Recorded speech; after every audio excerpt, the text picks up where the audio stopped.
So today we're going to be reading Zechariah chapter 7 verses 9 and 10. Thus says the Lord of hosts, execute true justice, show mercy and compassion, everyone to his brother. Do not oppress the widow or the fatherless, the alien or the poor. Let none of you plan evil in his heart against his brother. So this might sound a little redundant. We talked about it last week in that verse when we read Zechariah. But here we echo again about the good Christian conduct. Really, this is actually a good conduct for any person to have, whether you're Christian or not. But it's much more important and marks or differentiates a Christian from a non-believer, right? So God has called each of us, because this is from the mouth of God himself, because Zechariah says the Lord of hosts says. So we ought to execute true justice.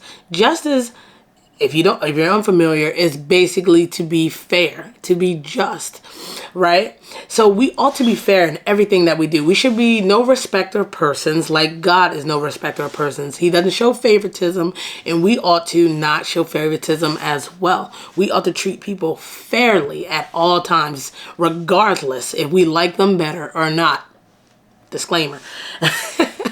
So also we should show mercy and compassion, really, to everybody, right? Zechariah here, God says that everyone to his brother, that we should show compassion, everyone to his brother, basically everybody. We should be showing mercy, forgiving others, doing right, being thoughtful and empathetic and compassionate towards others at all time. We also should not be oppressing the poor, the stranger, the person that's maybe just didn't like you or rude to you. We ought to have that good conduct at all times, giving to people good when they don't deserve it. Because why? God gave us good, right? And his name is Jesus Christ, and when we don't deserve him.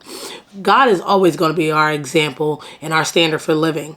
And I pray that each and every one of us would also show compassion and mercy and true justice and fairness and rightness and don't oppress others. That way, God will be glorified always. Thanks for watching. Please like and share this video and comment below and share your thoughts. Be sure to follow us on Facebook, Instagram, Twitter, and TikTok.